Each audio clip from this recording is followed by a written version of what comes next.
Hello students, आज के इस लेक्चर में मैं आप लोगों को इंग्लिश लैंग्वेज से जुड़ी एक ज़बरदस्त ट्रिक, एक जादुई ट्रिक बताने वाला हूँ।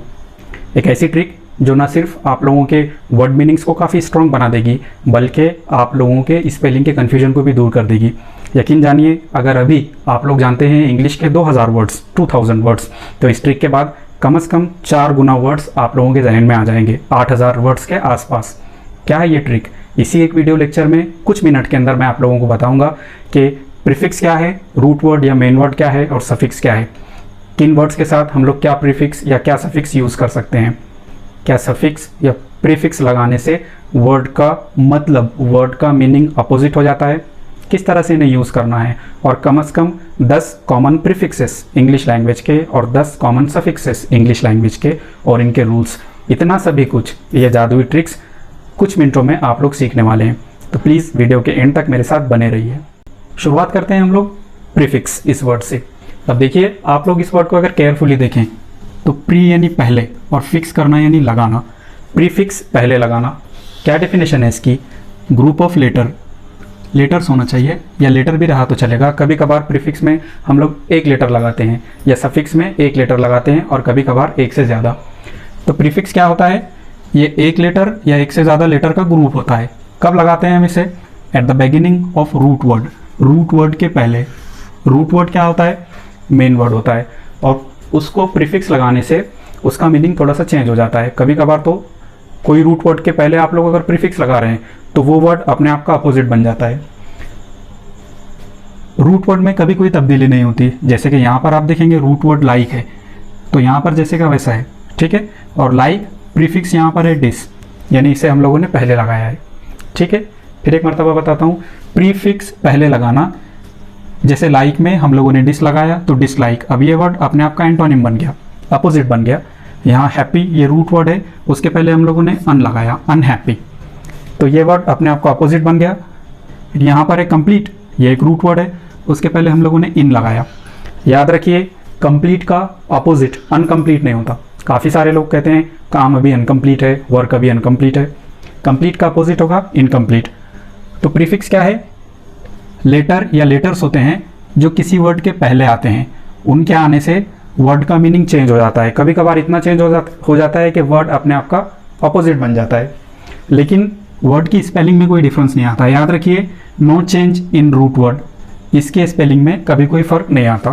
कितने प्रीफिक्स है इंग्लिश लैंग्वेज में? ढेर सारे, लेकिन अभी उन सारे प्रीफिक्सेस से हमें कोई मतलब नहीं है। अभी हमें कहाँ फोकस करना है? जो इंपॉर्टेंट प्रीफिक्स है इंग्लिश लैंग्वेज में, जो इंग्लिश लैंग्वेज की जान है, सबसे ज़्यादा यूज़ होते हैं, ऐसे 10 प्रीफिक्स हम लोग इस वीडियो लेक्चर में देखेंगे। तो जो सबसे कॉमन प्रीफिक्सेस हैं इंग्लिश लैंग्वेज में, वैसे तो काफ़ी सारे हैं, लेकिन जो सबसे ज़्यादा यूज़फुल हैं, सबसे ज़्यादा कॉमन है, हम लोग उन पर फोकस करते हैं। सबसे पहला है डिस। काफ़ी सारे वर्ड्स आप लोगों ने ऐसे पढ़े होंगे, पढ़ते रहते होंगे आप, जिनमें डिस आता है। असल में डिस का मतलब होता है नहीं, या फिर का उलट। याद रखिए, किसी भी वर्ड के पहले अगर आप डिस ये प्रीफिक्स लगा रहे हैं तो वो वर्ड अपने आप का अपोजिट बन जाता है। जैसे लाइक करना यानी किसी को पसंद करना, लेकिन आपने प्रीफिक्स लगा दिया डिस। डिसलाइक करना यानी ना पसंद करना। सेटिस्फाइड यानी कि मुतमईन। अब इस वर्ड के पहले अगर आप लोगों ने डिस लगा दिया, डिससेटिस्फाइड, आप मुतमईन नहीं है। डिस्चार्ज, जैसे कि मोबाइल चार्ज करते हैं आप और गेम्स खेलने में वो डिस्चार्ज हो गया, यानी चार्जिंग ख़त्म हो गई। डिस का मतलब होगा नहीं या फिर का उलट। वैसे ही है डिसकंटिन्यू, अगर आप किसी काम को बीच में छोड़ रहे हैं तो आप डिसकंटिन्यू कर रहे हैं। और किसी चीज़ को डिसेबल कर देना, एबल करने लायक, डिसेबल जहाँ वो करने लायक नहीं है। अगला वाला जो वर्ड है मिस, यानी गलत। याद रखिए, लेडी को जो मिस कहते हैं वो MISS है, ठीक है। थोड़ा सा डिफरेंस है पर काफ़ी इंपॉर्टेंट है। ये MIS मिस यानी गलत। जैसे कि मिसअंडरस्टैंडिंग, क्या मतलब होगा? कि समझने में कुछ तो कन्फ्यूज़न हुआ है, कुछ तो गड़बड़ी हुई है। दूसरा है मिसगाइड करना, किसी को मिस प्रीफिक्स लगा दिया आपने, यानी उसे रास्ता भटका रहे हैं, उसे कुछ गलत बता रहे हैं। मिसयूज़, गलत इस्तेमाल करना। मिस स्पेल, किसी वर्ड की गलत स्पेलिंग निकालना। और लास्ट वाला है मिसमैच, मैच ना होना। मिस का मतलब क्या होगा? गलत, ठीक है। ये एक प्रीफिक्स है। अगले वाला है अन। काफ़ी ज़्यादा यूज़ होता है इस प्रीफिक्स का इंग्लिश लैंग्वेज में। इसका मतलब भी होता है नहीं। याद रखिए, मीनिंग एक जैसे हैं, लेकिन कुछ वर्ड्स के साथ डिस आता है और कुछ के साथ अन। जैसे जैसे आप इंग्लिश लैंग्वेज पढ़ेंगे आपको ये आइडिया आते चलेगा कि किन के साथ डिस लगाना है और किन के साथ अन। जैसे कि अनसब्सक्राइब, ठीक है, किसी चैनल को आपने अनसब्सक्राइब किया, मेरा नहीं करना है, मेरा वाला अगर अनसब्सक्राइब्ड है तो उसे सब्सक्राइब करना है, ठीक है। अनडू, डू कोई काम करना और अनडू दोबारा पहले जैसे कर देना उसे, ठीक है। अननेचुरल जो नेचुरल नहीं है, अनएबल जो नहीं कर सकता है, और अनकट जिसमें कोई पोर्शन कोई हिस्सा कट नहीं किया हुआ है। चौथे वाला जो हमारा प्रीफिक्स है आर ई, री का मतलब होता है दोबारा कोई काम डबल से करना, जैसे कि री ओपन दोबारा खोलना, या री पे दोबारा किसी को पैसे देना, री चेक दोबारा चेक करना। काफ़ी सारे स्टूडेंट्स री चेकिंग के लिए पेपर्स डालते हैं। री एक्ट आप कोई एक्शन करते हैं और उसके बदले में एक रिएक्शन होता है। लास्ट वाला है रिफंड, फंड करना यानी पैसे देना। अगर आपको प्रोडक्ट पसंद नहीं आया, अमेजन से कुछ मंगाते हैं आप लोग, प्रोडक्ट वापस कर रहे हैं आप लोग, तो वो लोग रिफंड देते हैं, दोबारा पैसे देते हैं, एक बार जो पैसा आपने दिए थे वही पैसा। लास्ट वाला है इंटर, काफ़ी यूज़ होता है, साइंस में भी काफ़ी यूज़ है इसका। इंटर का मतलब होता है के बीच में, जैसे इंटरनेशनल, दो या दो से ज़्यादा नेशंस के बीच में।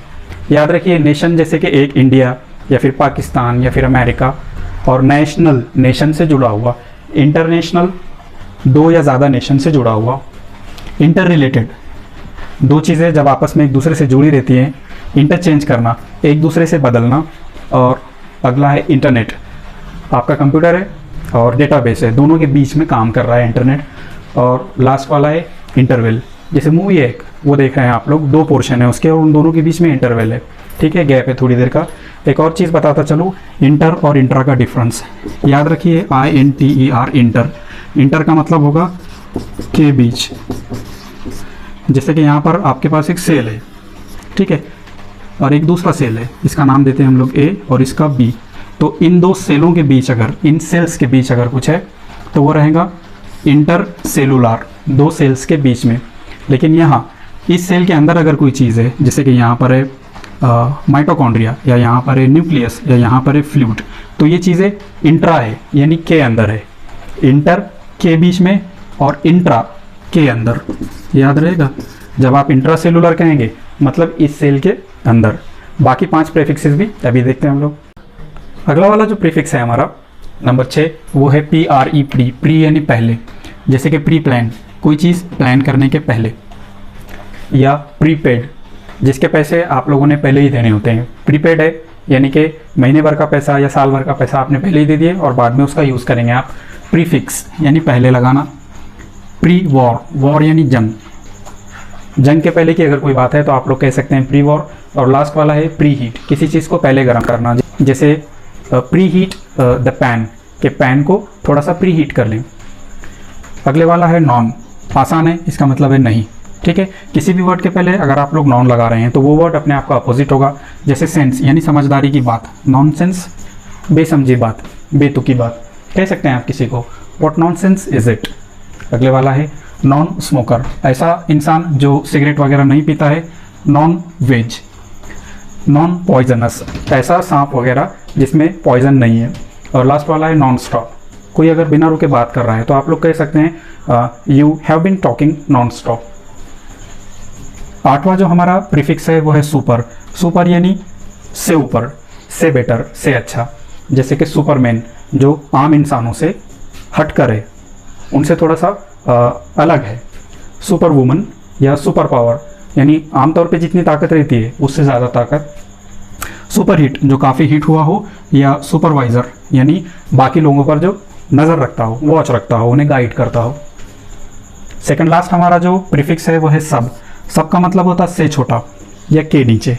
याद रखिए सुपर यानी से ऊपर और सब यानी से छोटा या के नीचे, चाहे वो रैंक में हो या फिर किसी और चीज़ में। जैसे कि सब इंस्पेक्टर जो इंस्पेक्टर से छोटा हो। आमतौर पर जो पोस्ट्स होती हैं, जो ओहदे होते हैं, जो डेसिग्नेशन होते हैं, उसमें SUB सब, इसका काफ़ी यूज़ होता है। इसी से रिलेटेड एक और वर्ड है डेप्यूटी, डेप्यूटी का मतलब भी होता है से छोटा। सब रजिस्ट्रार जो रजिस्ट्रार से छोटा हो। सबवे, सबवे कहाँ पर रहता है? आमतौर पर ऐसा रास्ता जो मेन रास्ते के नीचे से होकर जाता हो, जहाँ से पेडेस्ट्रियन यानी पैदल चलने वाले लोग गुजरते हों। अगले वाला है सबमरीन जो पानी के ऊपर नहीं चलती है जैसे शिप वगैरह चलते हैं, बल्कि पानी के नीचे चलती है।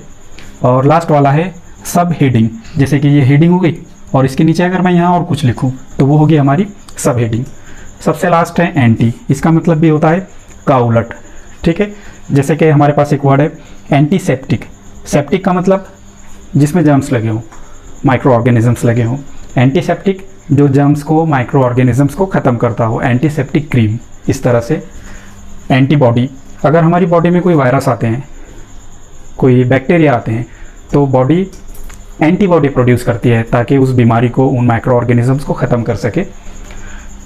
एंटीवायरस जो वायरस आने से रोकता हो, एंटी करप्शन जो करप्शन को रोकता हो, और एंटी सोशल जो सोशल नहीं है।